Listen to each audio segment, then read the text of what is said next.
This is a video showing you how to add an external link to a new press article. So I'm on the press page and I can see all of the articles here. I'm going to this one that is in draft mode. And from here, I've already done this, but I can undo it.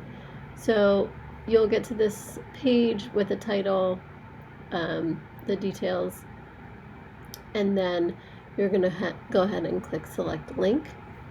From here you're going to paste in the URL and you're going to check this box that says open link in a new tab.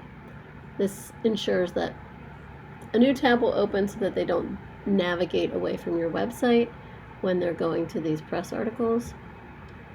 Click add link and then you'll click publish. I'll click save draft for now. And that's how you'll add a link to a press article.